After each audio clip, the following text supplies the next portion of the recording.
ഓം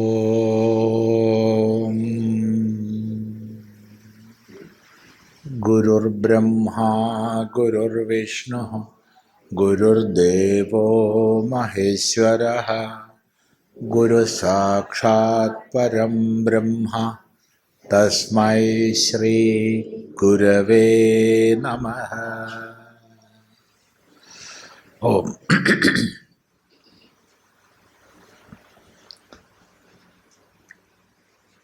ആറാം അധ്യായത്തെ അവതരിപ്പിച്ചുകൊണ്ട് സാമാന്യം ദൈർഘ്യമുള്ള ഒരു സംബന്ധ ഭാഷ്യം ആചാര്യസ്വാമികൾ എഴുതിയിട്ടുണ്ട്. അതാണ് നമ്മൾ പഠിക്കുന്നത്. അത് കഴിഞ്ഞിട്ടാണ് ശ്ലോകത്തിലേക്ക് പ്രവേശിക്കുക. സംബന്ധ ഭാഷ്യം എന്ന് പറഞ്ഞാൽ സംബന്ധിപ്പിക്കുന്നത്, മുൻ അധ്യായവുമായി ബന്ധിപ്പിക്കുന്നത്, അതാണ് സംബന്ധം.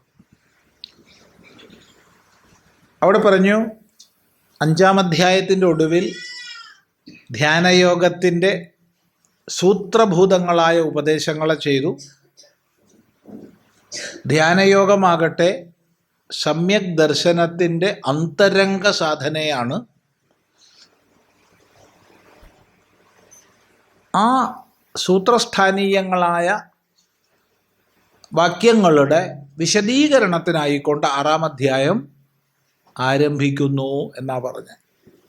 തുടർന്ന് തത്ര ധ്യാനയോഗസ്യ ബഹിരംഗം കർമ്മ ഇതി യാവത് ധ്യാനയോഗ ആരോഹണ സമർത്ഥഃ താവത് ഗൃഹസ്ഥേന അധികൃതേന കർത്തവ്യം കർമ്മ ഇത്യതഃ തദ് സ്തൗതി.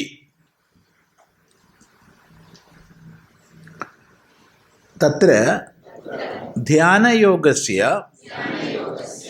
ബഹിരംഗം കർമ്മ ഇതി യാവത് ധ്യാനയോഗ ആരോഹണ സമർത്ഥഃ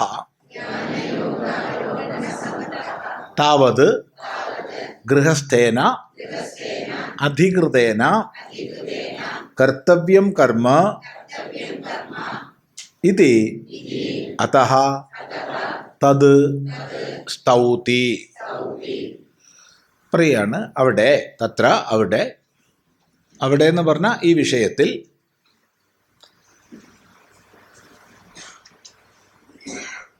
ധ്യാനയോഗസ്യ ബഹിരംഗം കർമ്മ, ധ്യാനയോഗത്തിൻ്റെ ബഹിരംഗമാണ് കർമ്മം. ഇപ്പം രണ്ടംഗങ്ങളെ പറ്റി നേരത്തെ സൂചിപ്പിച്ചു, ബഹിരംഗവും അന്തരംഗവും. ബഹിരംഗം എന്ന് പറഞ്ഞാൽ പുറമേയുള്ള അംഗങ്ങൾ, അന്തരംഗം എന്ന് പറഞ്ഞാൽ ഉള്ളിലുള്ള അംഗം. അപ്പം ധ്യാനയോഗത്തിലേക്ക് എത്തിപ്പെടാനുള്ള ബഹിരംഗമാണ് കർമ്മം. അപ്പം പലപ്പോഴും നമ്മൾ വളരെ തെറ്റിദ്ധരിക്കുന്ന ഒരു ശബ്ദമാണ് ധ്യാനം എന്നുള്ളത്. ഇത്രയ്ക്ക് തെറ്റിദ്ധരിക്കപ്പെടുന്ന ശബ്ദം വേറെ ഉണ്ടോയെന്ന് തന്നെ സംശയം. ധ്യാനം, യോഗം, ധർമ്മം, ഇതൊക്കെ എപ്പോഴും തെറ്റിദ്ധരിക്കപ്പെടുന്ന ശബ്ദങ്ങളാണ്. പലരും പറയാറ് തന്നെ ഉണ്ട്, ഞാൻ ദിവസം 1 മണിക്കൂർ ധ്യാനം ചെയ്യാറുണ്ട്. ഇല്ലേ, നീ ധ്യാനം ചെയ്യാറുണ്ട്? ധ്യാനം ചെയ്യണം, നല്ലതാണ്, ആരോഗ്യത്തിന് നല്ലതാണ്. എന്ത് ധ്യാനം ചെയ്യാൻ പറ്റുമോ? ചെയ്യേണ്ടതാണോ ധ്യാനം? ഇല്ല. ഞാൻ ചെയ്യുന്നു എന്ന ഭാനമുണ്ടെങ്കിൽ അത് ധ്യാനമല്ല. പക്ഷെ പലപ്പോഴും സമൂഹത്തിൽ നീണ്ടു നിവർന്ന് 90 ഡിഗ്രിയിൽ ഇരുന്ന് കഴിഞ്ഞാൽ ധ്യാനം. അത് ഇരുത്തമാണ്, ആസനമാണ്. ആസനത്തിൽ തന്നെ ബഹുദൂരമുണ്ട് ധ്യാനത്തിലേക്ക്.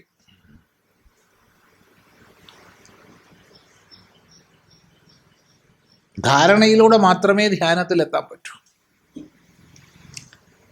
ധാരണ ഏതെങ്കിലും ഒരു സ്ഥാനത്ത് അന്ധഃകരണത്തെ ഉറപ്പിക്കാനുള്ള പരിശ്രമമാണ്. ഏതെങ്കിലും ഒരു സ്ഥാനത്തിൽ നമ്മുടെ മനസ്സിനെ നിബന്ധിക്കാനുള്ള നിരന്തര പരിശ്രമത്തിനാണ് ധാരണ എന്ന് പറയുന്നത്. അത് നമുക്ക് ചെയ്യാം. പക്ഷെ ധ്യാനം ചെയ്യാൻ പറ്റില്ല. ആ ധാരണ ചെയ്യുന്നതിലൂടെ മനസ്സ് ബുദ്ധി ഒന്നിൽ ഏകാഗ്രതമമാകുന്ന സ്വാഭാവിക അവസ്ഥയാണ് ധ്യാനം. അത് ചെയ്യേണ്ടതല്ല, അത് വന്നു ചേരേണ്ടതാണ്. അവിടെ എല്ലാ ചെയ്യലും ഇല്ലാതായി. ചെയ്യുന്നു എന്നുള്ളത് അവിടെ ഇല്ലാതാവുക ചെയ്യുന്നത്.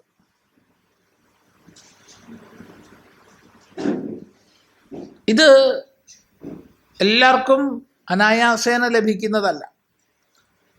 അന്ധകരണത്തിൻ്റെ ഏകാഗ്രത നേടണം, ശുദ്ധി നേടണം, പലതിലേക്ക് ഛിന്ന ഭിന്നമായി പോകുന്നത് ഇല്ലാതാകണം. അതിനുള്ള പരിശീലനങ്ങൾ ആവശ്യമാണ്. ആ പരിശീലനങ്ങൾക്ക് ജീവിത ക്രമീകരണം ആവശ്യമാണ്. അതൊക്കെ നമുക്ക് ഈ 6-ാം അധ്യായത്തിൽ പഠിക്കാനുണ്ട്.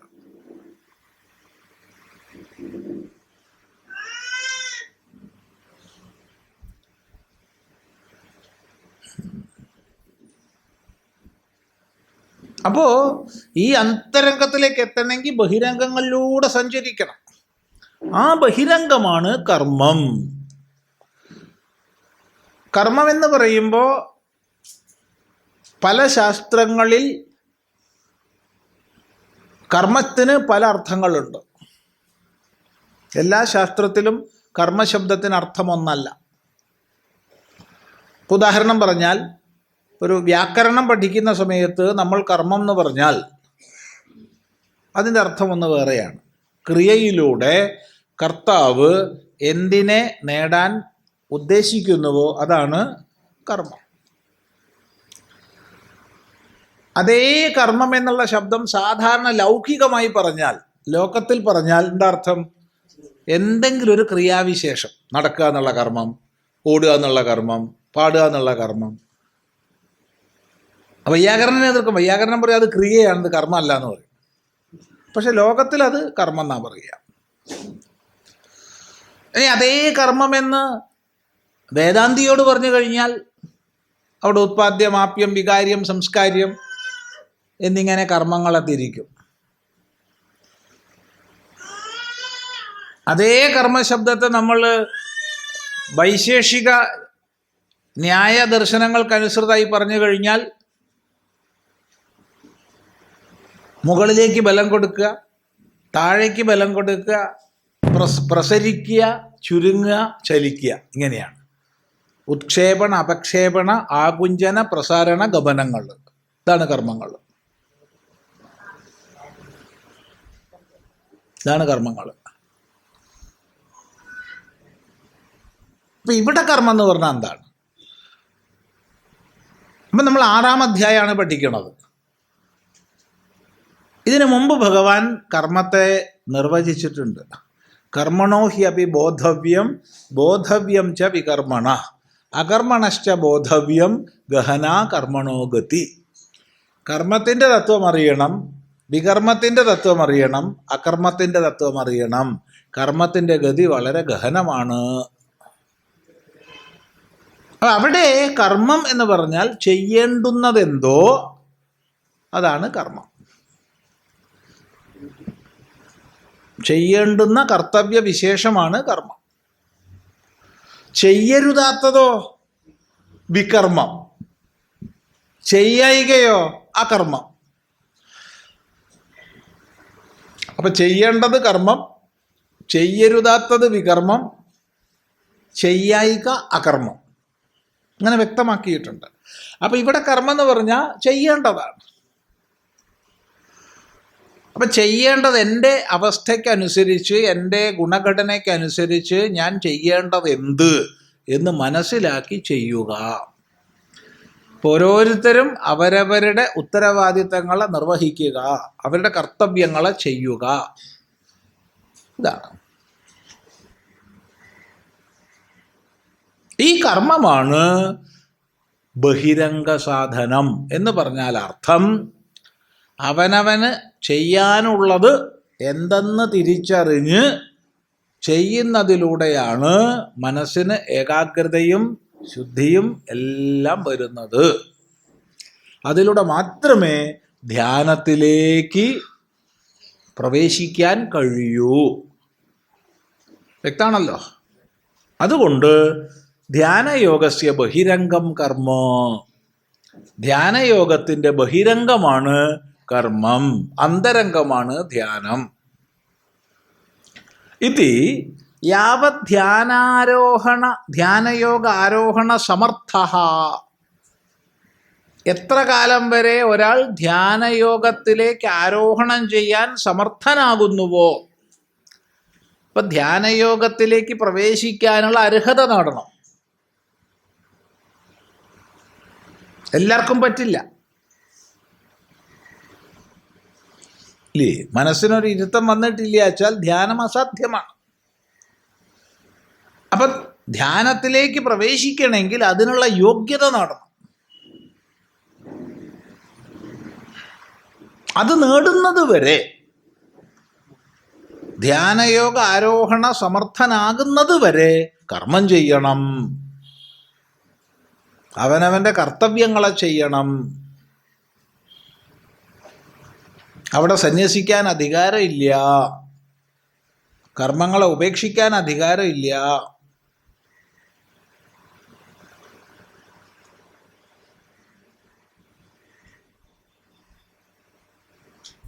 അതാണ് പറയുന്നത്, യാവത് ധ്യാനയോഗ ആരോഹണ സമർത്ഥഃ താവത് ഗൃഹസ്ഥേന അധികൃതേന കർത്തവ്യം കർമ്മ.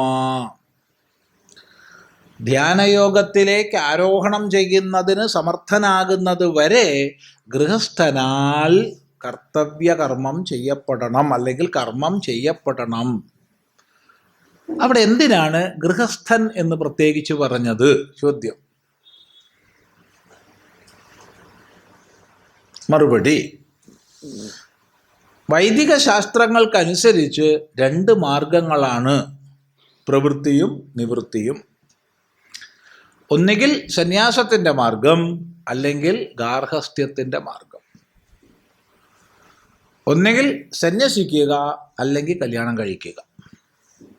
രണ്ടും അല്ലാത്തൊരു വഴിയില്ല, രണ്ടും കെട്ട വഴിയില്ല. നത്തുമല്ല കൂമനുമല്ല, അങ്ങനെ വയ്യ. ഏതെങ്കിലും ഒന്നാവണം. നല്ല അണ്ടശക്തിയും ബീജശക്തിയും ഉള്ള സമയത്ത് ഒന്നുകിൽ കല്യാണം കഴിക്കുക, അല്ലെങ്കിൽ സന്യസിക്കുക.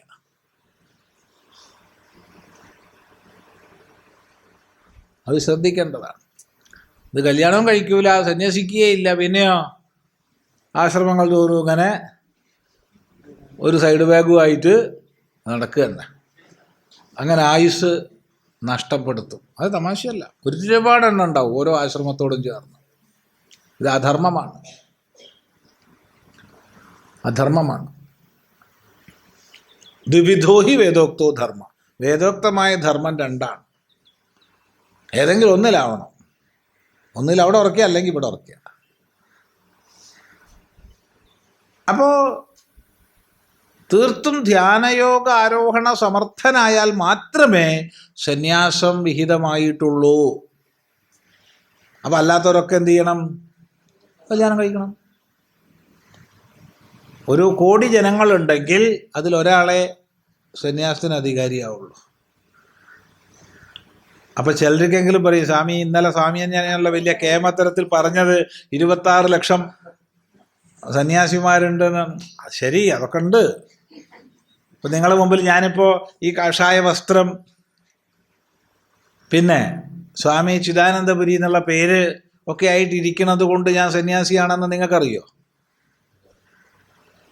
ഞാൻ സന്യാസി ആവാം, ആവാതിരിക്കാം. ചിലപ്പോൾ പെരുങ്കള്ളനായിരിക്കും. നിങ്ങൾക്ക് എങ്ങനെ അറിയാൻ പറ്റും? ചിലപ്പോൾ നിങ്ങളെ പറ്റിക്കുന്നതിനുള്ള വേഷമായിരിക്കും ഇത്.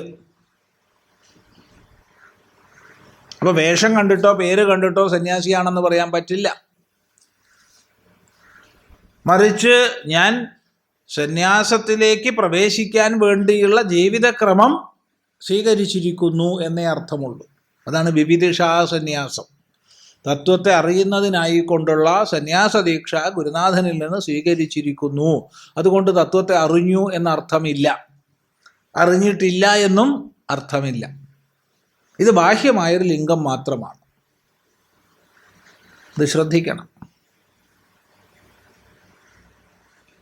അപ്പോൾ ശരിക്കും ധ്യാനയോഗ ആരോഹണ സമർത്ഥനായാൽ മാത്രമേ സന്യാസമുള്ളൂ.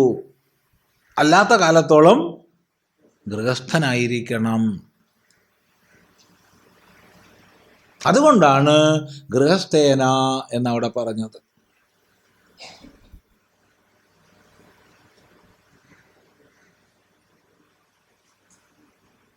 വ്യക്തമാണല്ലോ.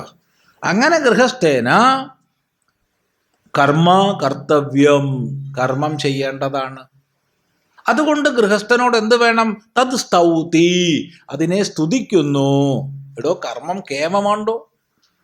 കർമ്മം ചെയ്യണതാണ് ഏറ്റവും നല്ലത്. അപ്പം ഏറ്റവും നല്ല ആശ്രമം ഏതാണ്? ഏറ്റവും നല്ല ആശ്രമം ഗൃഹസ്ഥാശ്രമമാണ്. ഏറ്റവും നല്ല പരിപാടി എന്താണ്?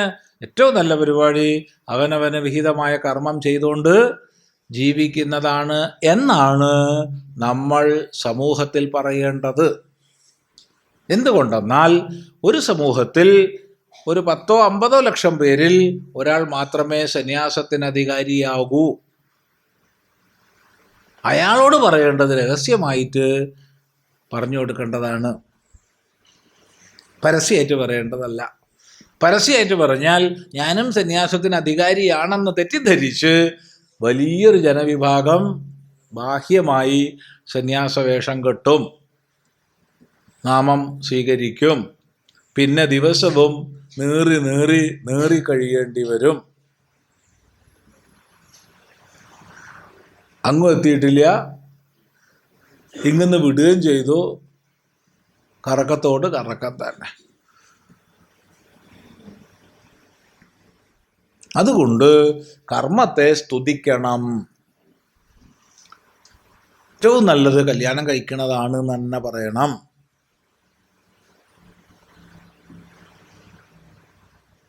മനസ്സിലായില്ല? കല്യാണം കഴിക്കുക എന്ന് പറഞ്ഞതിൻ്റെ അർത്ഥം കല്യാണം കഴിക്കുക എന്നല്ല. എന്തിനാ കല്യാണം കഴിക്കുന്നേ? സത്കർമ്മങ്ങൾ ചെയ്യാനാണ്. പത്നി സമേതനായി അഥവാ പതി സമേതയായിട്ട് വേണം വൈദിക കർമ്മങ്ങളെ ചെയ്യാൻ. അതിനു വേണ്ടിയിട്ടാ, അല്ലാണ്ട് വേറൊരാവശ്യത്തിനല്ല. ഇപ്പൊ സന്താനം ഉണ്ടാകാൻ കല്യാണം കഴിക്കേണ്ട ആവശ്യമില്ല. ഉണ്ടോ? ആണും പെണ്ണും ചേർന്നാൽ കുട്ടികളുണ്ടാവും. അതിന് കല്യാണം കഴിക്കേണ്ട ഒരു ആവശ്യമില്ല. കാമോപഭോഗത്തിനാണെച്ചാൽ കല്യാണം കഴിക്കേണ്ട ആവശ്യമില്ല. മറിച്ച് സദ്ധർമ്മം പാലിക്കാനാണ് കല്യാണം കഴിക്കുന്നത്. അതാണ് നമ്മുടെ വൈദികമായ വീക്ഷണം. സദ്ധർമ്മ പാലനത്തിനാണ്. അതുകൊണ്ടാണ് വിവാഹം കഴിച്ചു കഴിഞ്ഞാൽ സഹധർമ്മിണിയും സഹധർമ്മിയുമാണ്, അല്ലെങ്കിൽ പതിയും പത്നിയുമാണ്. അതാണ് ശാസ്ത്രീയങ്ങളായ വാക്കുകൾ. അത് ശ്രദ്ധിക്കുക.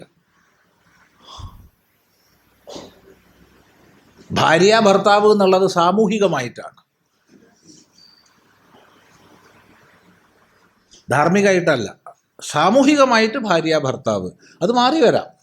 ആരാണോ സമ്പാദിക്കുന്ന ആൾ അയാളാണ് ഭർത്താവാകുക. ഇത്രയേ ഉള്ളൂ. അതൊരു പുരുഷൻ പണിയെടുത്ത് സമ്പാദിക്കുക എന്നുള്ള ഒരു സാമൂഹിക വീക്ഷണക്രമത്തിലാണ് ഭർത്താവ് ഭാര്യ എന്നുള്ള പദം വരുന്നത്. തീർത്തും സാമൂഹികമായ പദപ്രയോഗം അത്. ധാർമ്മികമായി ശാസ്ത്രീയമായി സഹധർമ്മിണി സഹധർമ്മി എന്നോ പതി പത്നി എന്നൊക്കെ പറയാൻ പാടുള്ളൂ. ആശയം വ്യക്തമാണെന്ന് വിചാരിക്കുന്നു. മറ്റത് ഭരിക്കുന്നവനും ഭരിക്കപ്പെടുന്നവളുമാണ്.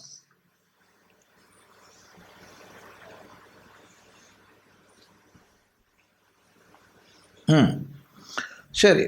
അപ്പം അതുകൊണ്ട് ഗൃഹസ്ഥനാൽ അവശ്യം കർമ്മം ചെയ്യപ്പെടേണ്ടതാണ്. ഏതുവരെ? ധ്യാനയോഗ ആരോഹണ സമർത്ഥനാകുന്നത് വരെ. അപ്പം എന്ത് വേണം? അതിനെ സ്തുതിക്കണം. ഒരു കുട്ടി 8ാം ക്ലാസ്സിൽ പഠിക്കുന്നൊരു കുട്ടിയാണ് എങ്കിൽ 9ാം ക്ലാസ്സിലേക്ക് കയറാൻ വേണ്ടി ഇപ്പം എന്താ വേണ്ടത്? 8 നല്ലോണം പഠിക്കണം. അപ്പം ആ കുട്ടിയോട് എന്താ പറഞ്ഞു കൊടുക്കേണ്ടത്? എടോ, 9ാം ക്ലാസ് നല്ലതാണെന്നല്ല,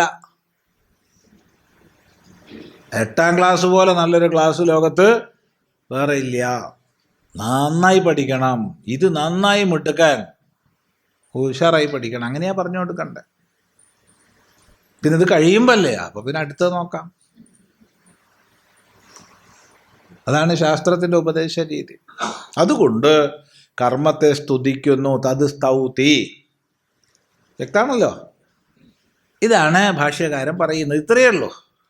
കഴിഞ്ഞിട്ടില്ലല്ലോ, ഇനിയുണ്ടല്ലോ. അത് ഇത്രയും പറയുമ്പോഴാണ് ഒരു ചോദ്യം വരുന്നത്. നനു കിമർത്ഥം ധ്യാനയോഗാരോഹണ സീമാകരണം യാവത അനുഷ്ഠേയമേവ വിഹിതം കർമ്മ യാവജ്ജീവം.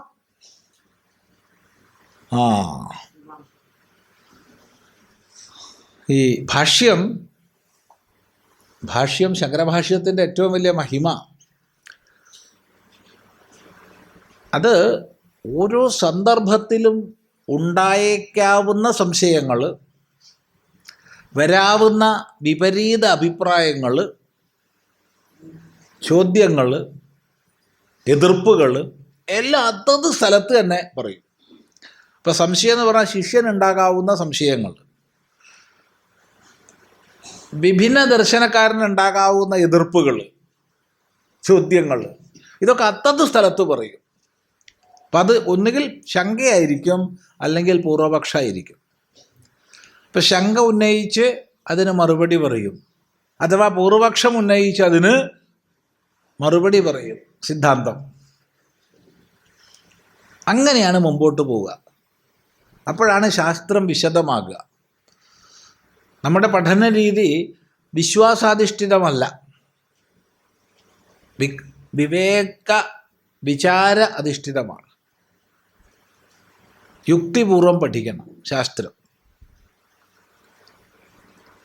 അപ്പം അതുകൊണ്ട് ഇപ്പം പറഞ്ഞ ആശയത്തിൽ ഉള്ള പൂർവപക്ഷം ഉന്നയിക്കുകയാണ്. നോക്കൂ, നനു കിമർത്ഥം ധ്യാനയോഗ ആരോഹണ സീമാകരണം യാവത അനുഷ്ഠേയമേവ വിഹിതം കർമ്മ യാവജ്ജീവം. എന്തിനാ അങ്ങനെ? നനു എന്ന് പറഞ്ഞാൽ, നനു എന്നുള്ള ശബ്ദത്തിന് പ്രത്യേകിച്ച് അർത്ഥമില്ല.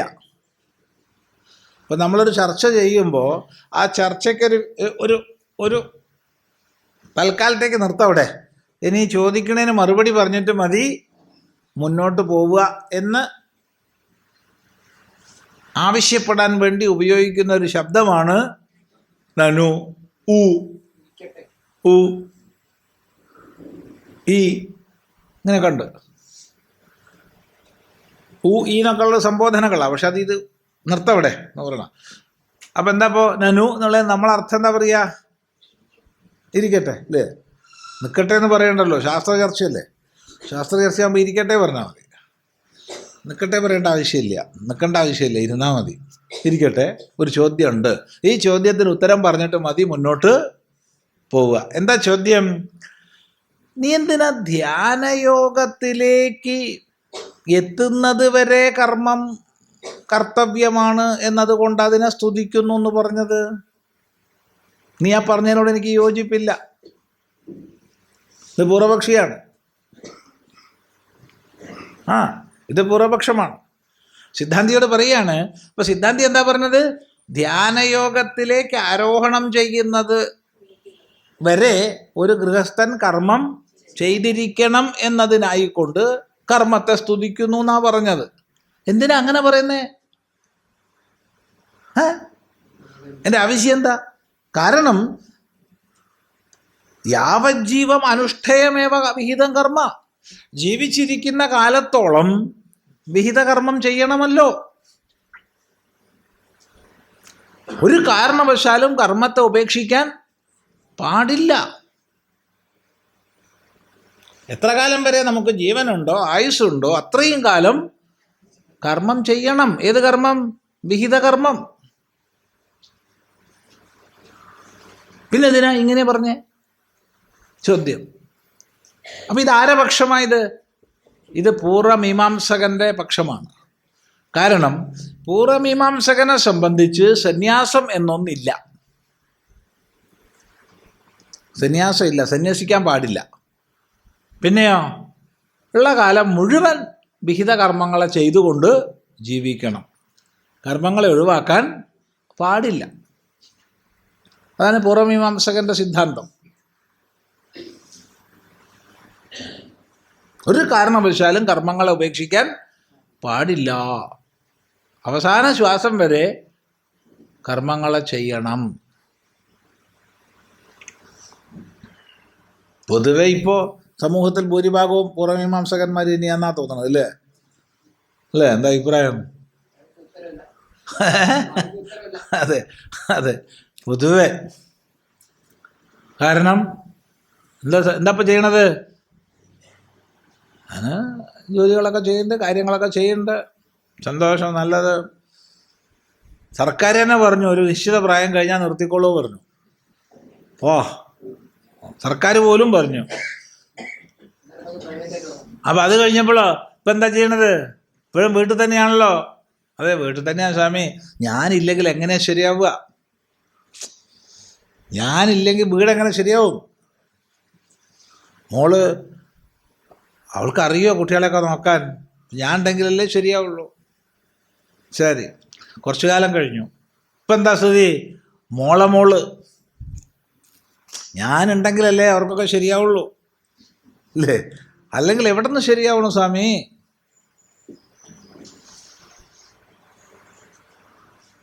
ഇത് പോയിക്കൊണ്ടേയിരിക്കും. നിശ്ചിത ദിവസം വരെ വീട് പറഞ്ഞിട്ടുള്ളൂ, പിന്നെ പറഞ്ഞിട്ടില്ല. പിന്നെ യുവസമൂഹത്തിന് അത് ഏൽപ്പിച്ച് നീ പുറത്തേക്ക് പോയിക്കൊള്ളണം. ഇത് അള്ളിപ്പിടിച്ചിരിക്കൽ തന്നെയാ.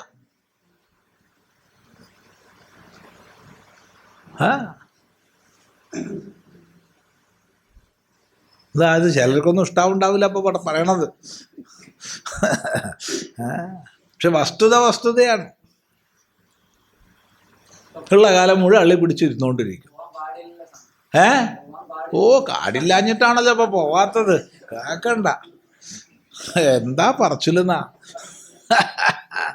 കാടുണ്ടെങ്കിൽ ഞാൻ എന്നോ പോയിട്ടുണ്ട് സ്വാമി എന്നുള്ള വീട്ടിലാണ്.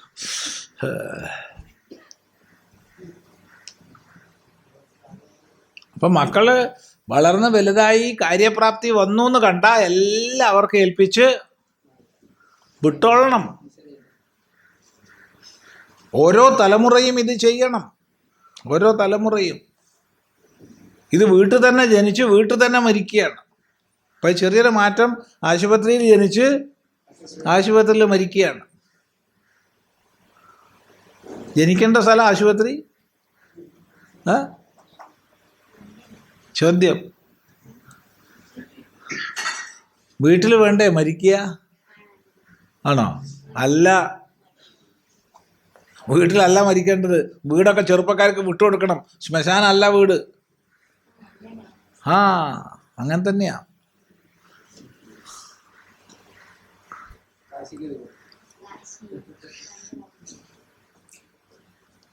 അതുകൊണ്ട് പൂർവമീമാംസകൻ ചോദിക്കുകയാണ്, ഒരിക്കലും സന്യസിക്കാൻ പാടില്ല. പിന്നെന്താണ്? എല്ലാ കാലവും കർമ്മം ചെയ്തുകൊണ്ട് തന്നെ ജീവിക്കണം. എന്നും അഗ്നിഹോത്രം ചെയ്യുക, ഒന്നും ഹോമം ചെയ്യുക, എന്നും പൂജ ചെയ്യുക, എന്നും ഈ കർമ്മങ്ങളെ ചെയ്തുകൊണ്ട് തന്നെ ജീവിക്കണം. പിന്നെ എന്തിനാ നിങ്ങൾ ധ്യാനയോഗത്തിന് അധികാരം കിട്ടുന്നത് വരെ മതി കർമ്മം എന്നൊക്കെ പറഞ്ഞത്? ചോദ്യം മനസ്സിലായല്ലോ. മറുപടി, ആരു രുക്ഷോർമുനേർയോഗം കർമ്മകാരണമുച്യതേ ഇത് വിശേഷണാത് ആരൂഢസ്യ ച ശമേന ഏവ സംബന്ധകരണാത്. ആരുരുക്ഷോഃ ആരൂഢസ്യ ച ശമഃ കർമ്മ ച ഉഭയം കർത്തവ്യത്വേന അഭിപ്രേതം ചേത് സ്യാത് തഥാ ആരുരുക്ഷോഃ ആരൂഢസ്യ ച ഇതി ശമകർമ്മ വിഷയഭേദേന വിശേഷണം വിഭാഗകരണം ച അനർത്ഥകം സ്യാത്.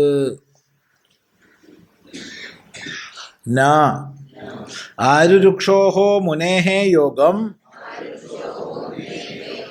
കർമ്മകാരണമുച്യതേ ഇത് വിശേഷണാത് ആരൂഢസ്യ ച ശമേന ഏവ സംബന്ധകരണാത്. ആരുരുക്ഷോഃ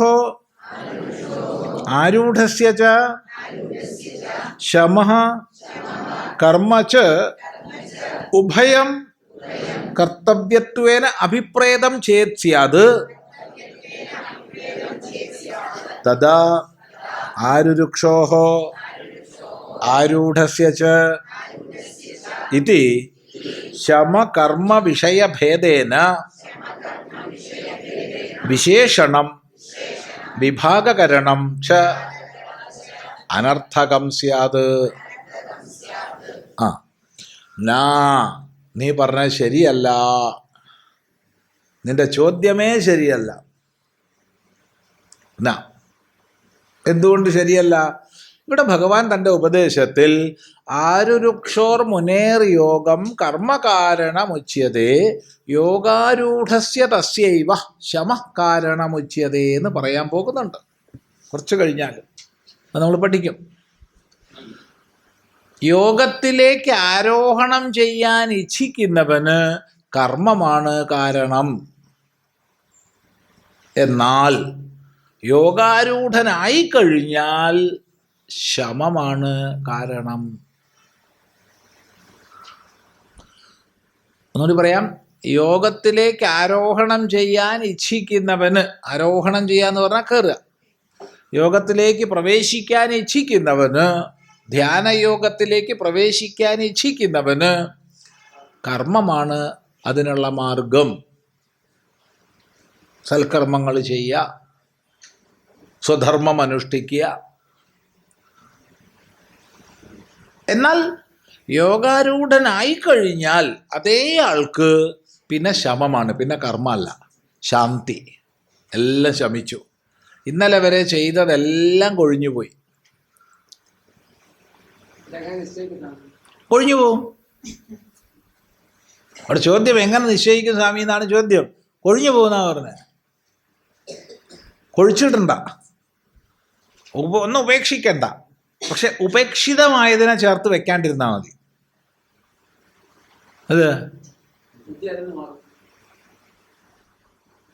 അത് ഉപേക്ഷിതമായി കൊഴിഞ്ഞു പോവും കർമ്മം. കൊഴിഞ്ഞു പോയതിനെ ചേർത്ത് വെക്കണ്ട. അല്ലേ? ഇന്നിപ്പോൾ വലിയൊരു ബിസിനസ്സാണ് ഈ ഹെയർ ഇംപ്ലാന്റിങ്. കോടിക്കണക്കിന് രൂപയുടെ ബിസിനസ്സാണ് നടക്കുന്നത്. എന്നിട്ട് വേദന സഹിച്ച് രോമം ഘടിപ്പിക്കുകയാണ്. കൊഴിഞ്ഞു പോയില്ലടെ, പോട്ടെ, സന്തോഷമായില്ലേ? അതെ. പക്ഷെ അത് വീണ്ടും ഈ കൊഴിഞ്ഞു പോയതിനെ കൊഴിഞ്ഞു പോകാൻ അനുവദിക്കുക. നമുക്ക് ജീവിതത്തിൽ ശാന്തിക്കും സമാധാനത്തിനും എന്താ വേണ്ടതെന്ന് ചോദിച്ചാൽ, പോണതിനെ ഉപേക്ഷിക്കാനും വരുന്നതിനെ സ്വീകരിക്കാനും പഠിച്ചാൽ എപ്പോഴും ശാന്തിയായിരിക്കും. ഒരു സംശയമില്ല. ഇത് രണ്ടും നമ്മൾ ചെയ്യില്ല. എന്താണ്? പോണേനെ പിടിച്ചു വെക്കും, കേട്ടുനാറും. അല്ലാണ്ടെന്താ? പോണേനെ പിടിച്ചു വെച്ചാൽ കേട്ടുനാറും. അല്ലാണ്ടെന്താ ചെയ്യുക? അയ്യോ പോലെ, അച്ഛാ പോലെ, അമ്മേ, എൻ്റെ ഭാര്യയെ പോലെ, എൻ്റെ ഭർത്താവെ പോലെ. പോയില്ലേ, വിട്ടേക്കണം. ഇല്ല, പിന്നെ പിടിച്ചു വെച്ചിട്ട് കാല കാര്യമുണ്ടോ? 2 ദിവസം കഴിഞ്ഞാൽ കെട്ട് നാറാൻ തുടങ്ങും. അപ്പം നമ്മൾ തന്നെ വിടൂലേ? ഇല്ല, വിടൂല്ലയോ? അറിയില്ല. വരുന്നതിനെ സ്വീകരിക്കണം, പ്രശ്നമില്ല.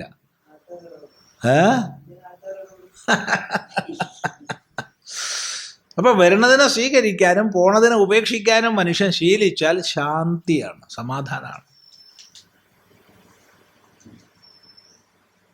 അതാണ് ആയാതമായാതം അപേക്ഷണീയം, ഗതം ഗതം സർവം ഉപേക്ഷണീയം. വരുന്നതിനെ അപേക്ഷിക്കുക, പോണേനെ ഉപേക്ഷിക്കുക. ഇത്രയേ ഉള്ളൂ. എന്നാ സന്തോഷം. അപ്പോ ഇവിടെ എന്താന്ന് ചോദിച്ചാൽ, എങ്ങനെയാന്ന് വെച്ചാൽ അകം കൊഴിഞ്ഞു പോവും. അതിനെ വീണ്ടും കെട്ടി വെക്കാതിരുന്നാൽ മതി. ഇനി പോവാത്തത് പോയി എന്ന് സങ്കല്പിക്കുകയും വേണ്ട. അതുമുണ്ട്, അതും പ്രശ്നമാണ്. ഒരു 10 സന്യാസിമാരെ കണ്ടു, തരക്കേടില്ലല്ലോ. സന്യാസിയൊക്കെ നോക്കിയപ്പോൾ മുഖത്ത് സന്തോഷമൊക്കെ ഉണ്ട്. അപ്പോൾ സന്യാസം എന്ന് പറഞ്ഞാൽ നല്ല സന്തോഷമുള്ള ഇടപാടാണ്. അപ്പം ഞാനും സന്യാസി തന്നെ എന്ന് വിചാരിച്ചു. അപ്പം യവനാണെച്ചാൽ 10 ആളെ കിട്ടുകയും വേണം. ഉടനെ അവൻ പറഞ്ഞു, നീയും സന്യാസിയാണ്. അങ്ങനെ അവൻ സന്യാസിയായി.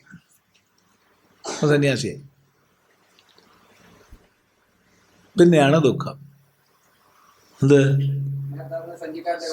സന്യാസിച്ചു പോയല്ലോ, ഞാൻ സന്യാസിയായി പോയല്ലോ, എന്ത് ചെയ്യും? എനിക്കിപ്പോൾ നുണ പറയാൻ പറ്റില്ലല്ലോ, കള്ളു കുടിക്കാൻ പറ്റില്ലല്ലോ. ആരെങ്കിലും പറഞ്ഞോ സന്യാസിക്കാൻ? ചിന്തിക്കുക.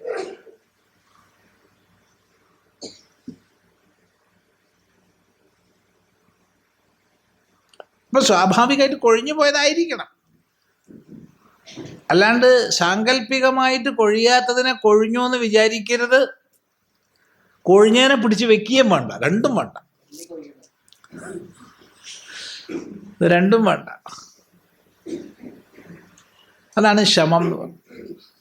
യോഗാരൂഢനായി കഴിഞ്ഞാൽ ശമം, ശാന്തി. യോഗാരൂഢനാവണത് വരെ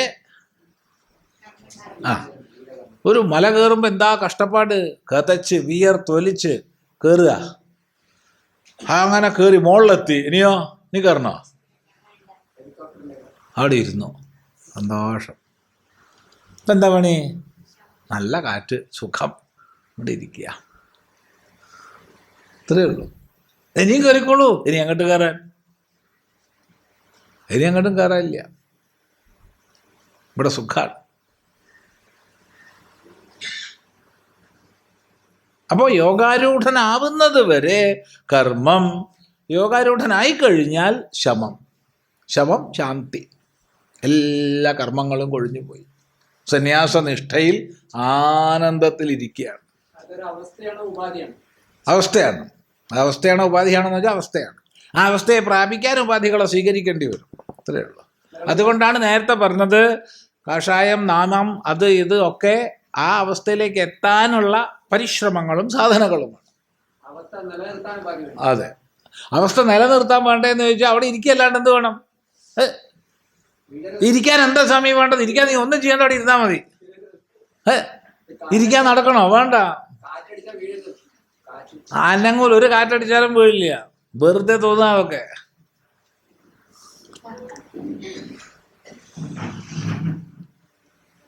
ഇരിക്കാൻ എന്താ വേണ്ട? ഇരിക്കാൻ ഇരുന്നാൽ മതി.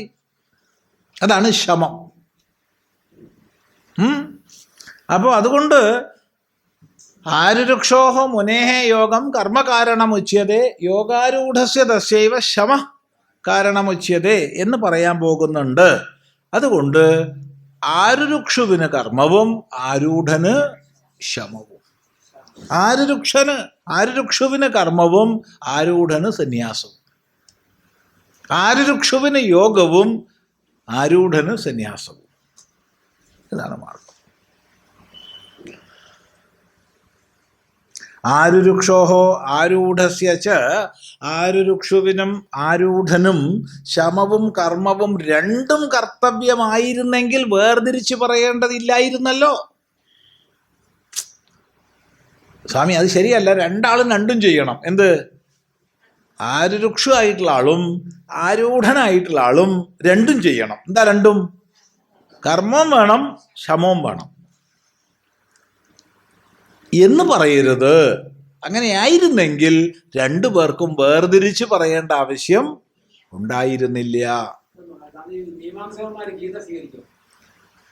മീമാംസകന്മാര് ഗീത സ്വീകരിക്കുമെന്ന് ചോദിച്ചാൽ മീമാംസകന്മാരുടെ വ്യാഖ്യാനം ഗീതയ്ക്കുണ്ട്. അവിടെ പ്രത്യേകമായിട്ട് യജ്ഞദാന തപകർമ്മ നത്യാജ്യം കാര്യമേവ തത് എന്നും മറ്റും പറഞ്ഞുകൊണ്ട് ആത്മസ്വരൂപത്തെ പ്രതിപാദിക്കുന്ന ഭാഗങ്ങൾ കർത്താവിൻ്റെ ആത്മയാഥാത്മ്യമാണെന്ന രീതിയിലാണ് പറയുന്നത്. ആത്മബ്രഹ്മൈക്യമാകുന്ന തത്വമോ അതിൽ നിന്നുള്ള സ്വാഭാവികമായ ഉപശാന്തിയൊന്നും ആ വ്യാഖ്യാനങ്ങളിൽ വരില്ല. കർമ്മം ചെയ്യേണ്ടതാണ് എന്നേ വരും. കർമ്മം ചെയ്യേണ്ടതാണ്. ശമകാരണമുച്യതേ. കാരണം എന്ന് പറഞ്ഞാൽ കാര്യസാധ്യത്തിനുള്ള മാർഗമാണ് കാരണം. ഒരു കാര്യത്തെ സാധിക്കുന്നതിനാണ് കാരണം. അപ്പോൾ യോഗാരൂഢനാവാൻ വേണ്ടി എന്താ കാരണം? കർമ്മം. കർമ്മമാണ് കാരണം. ശരി, യോഗാരൂഢനായി കഴിഞ്ഞു, ഇനി ആ നിഷ്ഠയിൽ അങ്ങനെ ഇരുന്നോളൂ. അതാണ് ശമമാണ് കാരണം.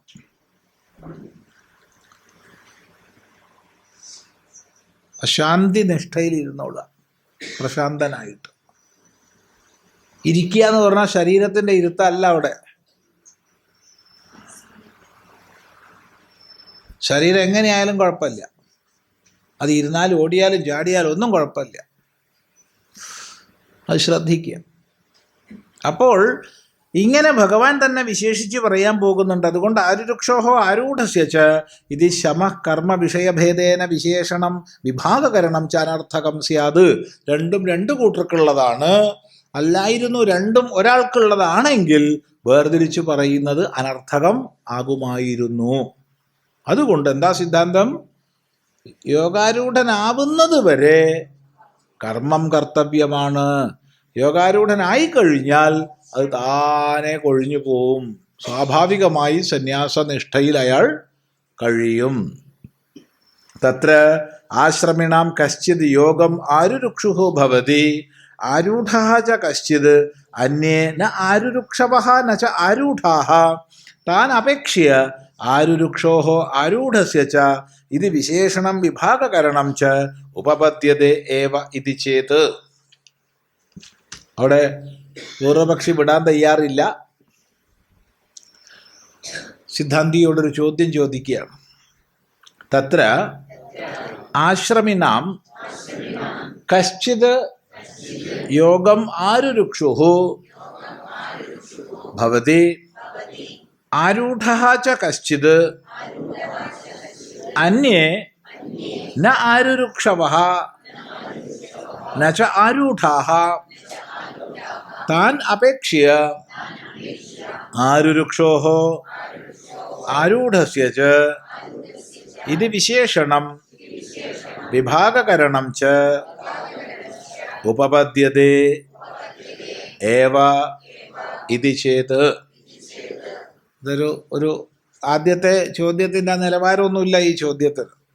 എന്നാലും അത് ഒരു ചോദ്യമാണ്. ഒരു ചോദ്യം. എന്താ ചോദ്യം വെച്ചാൽ, അങ്ങനെയല്ല അത്. ഈ ആശ്രമികളിൽ ചിലർ യോഗാരുരുക്ഷു ആയിരിക്കും. യോഗത്തിലേക്ക് ആരോഹണം ചെയ്യാൻ ഇച്ഛിക്കുന്നവനായിരിക്കും ആശ്രമികളിൽ ഏതോ ഒരാൾ, ചില ആൾക്കാർ.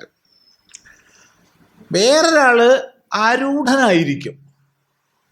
അവരെ സംബന്ധിച്ച്, രണ്ടുപേരെ സംബന്ധിച്ചും പ്രശ്നമില്ല. എന്നാൽ വേറെ ചിലരുണ്ട്, അന്യേ ന ആരുരുക്ഷവഃ ന ച ആരൂഢഃ. വേറെ ചിലർ ആരുരുക്ഷു ആയിരിക്കില്ല, ആരൂഢനും ആയിരിക്കില്ല. അങ്ങനെ ഉണ്ടല്ലോ. എന്താ നിന്റെ പരിപാടി? ഒരു പരിപാടിയില്ല, ഒരു പരിപാടിയില്ല. നീ യോഗിയാവാൻ ഇച്ഛിക്കുന്നുണ്ടോ? ഇല്ല. യോഗിയായി കഴിഞ്ഞോ? അതും ഇല്ല.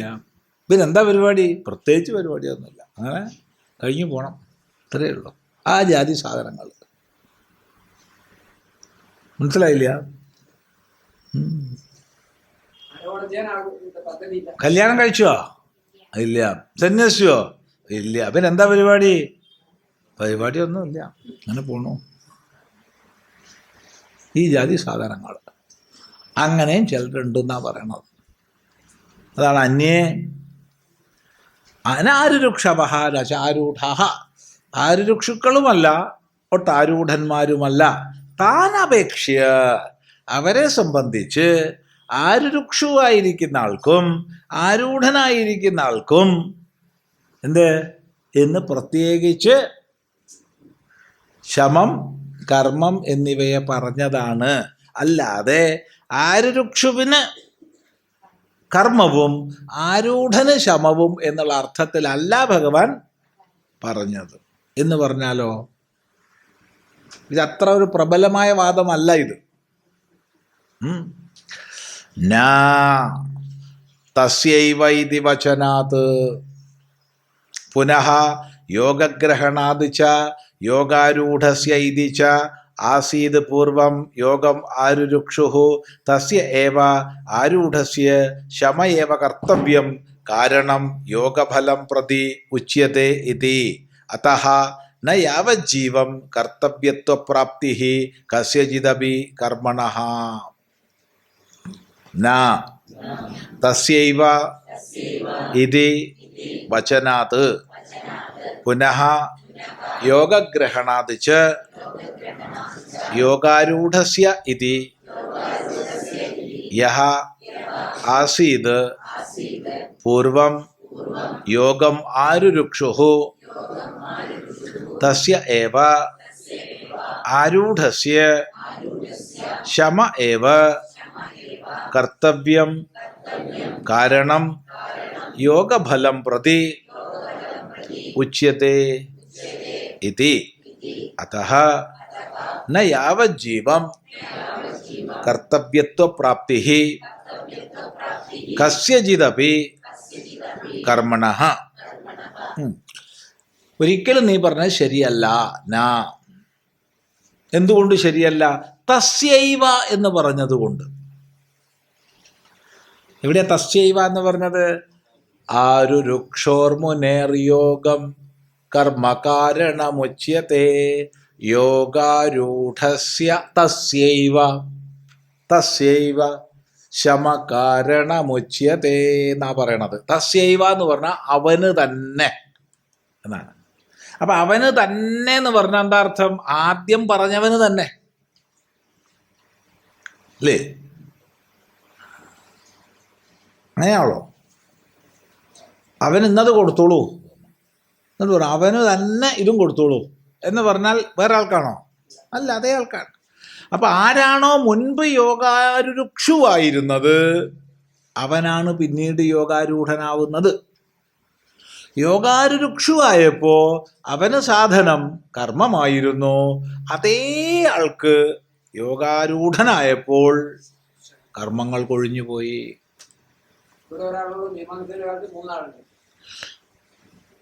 അതെ അതെ അതെ, മീമാംസകൻ പറഞ്ഞത് ആരുരക്ഷു ആരൂഢനും രണ്ടും അല്ലാത്തതുമാണ്. ഇവിടെ ഒരാൾ തന്നെയുള്ളൂ, ഒന്നുകിൽ ആരുരക്ഷു അല്ലെങ്കിൽ ആരൂഢൻ. പൂർവമീമാംസയിൽ നമ്മൾ പറയുന്നതായ ആത്യന്തിക ദുഃഖനിവൃത്തി അല്ലെങ്കിൽ ജന്മനിവൃത്തി എന്നുള്ള മോക്ഷമില്ല, മറിച്ച് സ്വർഗപ്രാപ്തിയാണ്. പുണ്യകർമ്മങ്ങളുടെ ഫലമായിട്ട് സ്വർഗത്തെ പ്രാപിക്കുന്നു. വൈകുണ്ഠമല്ല, വൈകുണ്ഠ വൈഷ്ണവർ പറയുന്നു എന്നേ ഉള്ളൂ, കൈലാസം ശൈവര് പറയുന്നു എന്നേ ഉള്ളൂ. സ്വർഗപ്രാപ്തിയാണ്. അങ്ങനെ സ്വർഗത്തിൽ നിരതിശയമായ സുഖം അനുഭവിച്ചുകൊണ്ട് ദീർഘകാലം കഴിയുന്നു. പരമാവധി ബ്രഹ്മലോക പര്യന്തം. അതാണ് പറയുന്നത്. കഴിഞ്ഞാൽ തിരിച്ചു വരണം. ഉണ്ട്, തിരിച്ചു വരണം. തിരിച്ചു വരണം. കർമ്മം കഴിഞ്ഞാൽ, പുണ്യസഞ്ചയം കഴിഞ്ഞാൽ വീണ്ടും ജനിക്കണം, വീണ്ടും കർമ്മങ്ങൾ ചെയ്യണം.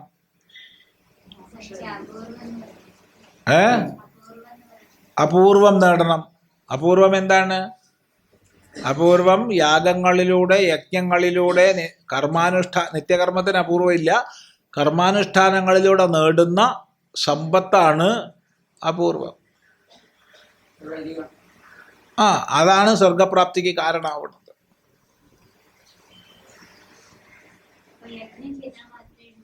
അപൂർവമീമാംസകർ കർമ്മം ചെയ്യാനാണല്ലോ പറയണത്, വേറെന്താ അവർക്ക്? നിത്യകർമ്മത്തിന് ഫലമില്ലല്ലോ. നിത്യകർമ്മം ചെയ്തില്ലെങ്കിൽ പാപമുണ്ട്, ചെയ്താൽ പുണ്യമില്ല അവരുടെ പക്ഷത്തിൽ. അത് നമുക്ക് സ്വീകാര്യമല്ല. നമ്മുടെ പക്ഷത്തിൽ ചെയ്താൽ പുണ്യം, ചെയ്തില്ലെങ്കിൽ പാപമുണ്ടെങ്കിൽ ചെയ്താൽ പുണ്യം ഉണ്ടാവണം. കേവല യുക്തിയാണ്. അത് പൂർവമീമാംസകന്മാർ അംഗീകരിക്കുന്നില്ല. ഇരിക്കട്ടെ. അപ്പോൾ തസ്യൈവ എന്ന് പറഞ്ഞത് കൊണ്ട് അതേ ആൾക്ക് തന്നെയാണ്, അതേ ആൾക്കാണ്. ആർക്കായിരുന്നോ യോഗാരുരുക്ഷുവായപ്പോൾ കർമ്മം കാരണമായത്, അതേ ആൾക്ക് യോഗാരൂഢനായപ്പോ ശമം. പണി നല്ലോണം എടുത്തു, എന്തായി? റിട്ടയറായി. ഇനിയോ അടങ്ങിയിരുന്നോളൂ, ഇനി പണി പുതിയ നോക്കി പോണ്ട, പുതിയ പണി നോക്കണ്ട, അത് ചെറുപ്പക്കാർ നോക്കട്ടെ. മല കയറുന്നവരെ നടന്നോളൂ, കയറി അറ്റത്തെത്തിക്കഴിഞ്ഞാൽ അവിടെ ഇരുന്നോളൂ. അവിടെ ഇരുന്നോളൂ എന്ന് പറയേണ്ട ആവശ്യമില്ല. എന്തുകൊണ്ട്? അവിടെ ഇരിക്കും, എങ്ങോട്ടും പോവാനില്ല. ഇരുന്നോളൂ എന്ന് പറയേണ്ട ആവശ്യമില്ല.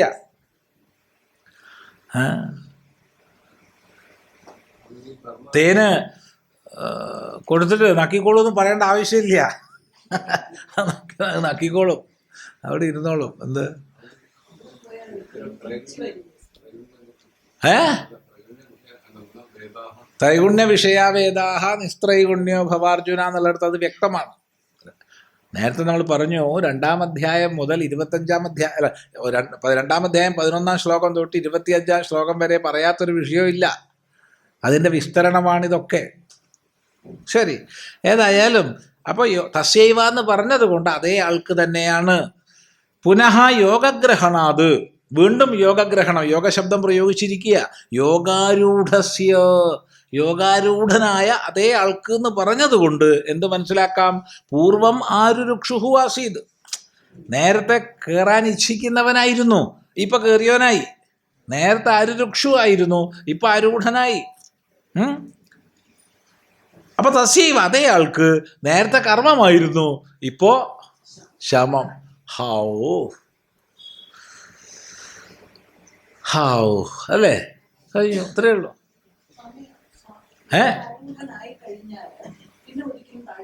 പിന്നെങ്ങനെയാ ആരൂഢനായി കഴിഞ്ഞാൽ താഴത്തേക്ക് വരിക? പിന്നെ വരില്ലല്ലോ. അപ്പോ അതാണ് നേരത്തെ പറഞ്ഞത്. കഴിഞ്ഞു, സമാധാനം, ശാന്തി. അത് ഉപദ്രവം തീർന്നല്ലോ എന്നുള്ള ഹാവു അല്ല, അത് പ്രത്യേകം ശ്രദ്ധിക്കണം. ഉപദ്രവം തീർന്നല്ലോ എന്നുള്ള ഹാവു അതുമുണ്ട്, ഇതല്ല. ഇത് ആനന്ദത്തിലുള്ള ഏതസാമഗായനാസ്തേ ഹാവു ഹാവു ഹാവു. ഉപനിഷത്ത് പറയുന്നുണ്ട്. അവൻ ഈ സാമം പാടിക്കൊണ്ട് നടക്കുക. എന്താ പാടുന്നത്? ഹാവു ഹാവു. അത് ഉപദ്രവം പോയല്ലോ എന്നുള്ള ഹാവു അല്ല, അത് പ്രത്യേകം ശ്രദ്ധിക്കുക. ആനന്ദത്തിൻ്റെ ആ ഹാവു ആണ്. അപ്പോൾ ഒരു പണിയില്ല, അവിടെ ഇരുന്നു. എന്താ പണി? ഇതൊക്കെ തന്നെ പണി. നിങ്ങൾക്ക് പണി എടുത്തൂടെ? നിങ്ങൾക്ക് എന്തെങ്കിലും പണിയെടുത്ത് ജീവിക്കടോ. നീ പണിയെടുക്കണ്ടല്ലോ എന്നെ കൊണ്ട് നോക്കിയിട്ട്, അത് തന്നെ മതി. എന്നെ നോക്കി പണിയെടുത്ത് ജീവിക്കുന്നൊക്കെ പറയുന്ന നിന്റെ പണി തന്നെ ധാരാളം. പിന്നെ ഞാനും കൂടി ചെയ്യണം, നീ ചെയ്ത പോലെ. ഞാൻ അപ്പോൾ ഒരു പണിയില്ലാണ്ടിരിക്കുക, സന്തോഷം. ചിന്തിക്കുക. അതഃ ന യാവജ്ജീവം കർത്തവ്യത്വപ്രാപ്തി കസ്യചിത് കർമ്മണ. അതുകൊണ്ട് ഒരു കർമ്മത്തിനും ജീവിതകാലം മുഴുവൻ ചെയ്തോളണം എന്നുള്ളതില്ല. ഒരു കർമ്മത്തിനും ജീവിതകാലം മുഴുവൻ ചെയ്തോളണം എന്നുള്ളത് ഇല്ല. ചെയ്യരുത് ആര് പറഞ്ഞു? ചെയ്യണമെന്ന് തോന്നുന്നത് വരെ ചെയ്യണം. കൊഴിഞ്ഞു പോയി പിന്നെ ചെയ്യാൻ നോക്കണ്ട. കൊഴിഞ്ഞു പോവാത്തത് അത് കർമ്മയോഗല്ലേ? എന്താ അത് വേറെ, ഇത് വേറെ. ഇത് 6-ാം അധ്യായത്തിൽ നിങ്ങൾ 3-4 പഠിക്കുക. ഈശ്വരാർപ്പണ ബുദ്ധിയോടുകൂടി കർമ്മം ചെയ്യേണ്ടതൊക്കെ 3-ാം അധ്യായത്തിൽ വിസ്തരിച്ചു. ഒരു സമൂഹത്തിന് വേണ്ടിയില്ല, ഒരു ഈശ്വരന് വേണ്ടിയില്ല, ഒന്നിനുമില്ല. അവന്റെ പ്രാരബ്ധം അനുസരിച്ച് അവന്റെ ദേഹം കർമ്മം ചെയ്തുകൊണ്ടേയിരിക്കും. അത് വേറൊരാൾക്ക് വേണ്ടിയിട്ടല്ല, അവന്റെ പ്രാരബ്ധം. സ്വാമി എന്താ സ്വാമി ഇങ്ങനെ പണിയെടുത്തോണ്ടിരിക്കണത്? സ്വാമി ഒരു നിമിഷം വിശ്രമിക്കണത് കാണുന്നില്ലല്ലോ. എടാ എൻ്റെ പ്രാരബ്ധം. സ്വാമി സമൂഹത്തിന് വേണ്ടിയിട്ടാ. ഏത് സമൂഹത്തിന് വേണ്ടി? ആര് പറഞ്ഞു നിന്നോട്? അല്ല, നാട്ടുകാരെ നന്നാക്കാൻ വേണ്ടിയിട്ടാവും. ഞാൻ വിചാരിച്ച നാട്ടുകാരെ നന്നാക്കാൻ പറ്റുമോ? ആ ജാതി പൊട്ടത്തരൊന്നും ഇവിടെ ഇല്ല. പ്രാരബ്ധം, ഇത്രയേ ഉള്ളൂ. എനിക്ക് ലോകത്തിൽ എന്നെ അല്ലാതെ വേറെ ഒരാൾ നന്നാക്കാൻ പറ്റില്ല. പിന്നെയാ നാട്ടുകാരെ നന്നാക്കണ? വെറുതെ വിട്ടിത്തം. പ്രാരബ്ധം ഉള്ള കാലത്തോളം അങ്ങനെ ലൗകിക പ്രാരബ്ധം, വൈദിക പ്രാരബ്ധം, ഇത്രയേ ഉള്ളൂ, വേറെ ഒന്നുമില്ല. ശരി, സന്തോഷം. ഒരു സ്വാമിജിയില്ല, കഴിഞ്ഞു. ഓം ഗുരുർ ബ്രഹ്മ ഗുരുർ വിഷ്ണു ഗുരുർദേവോ മഹേശ്വരഃ ഗുരു സാക്ഷാത് പരം ബ്രഹ്മ തസ്മൈ ശ്രീ ഗുരവേ നമഃ.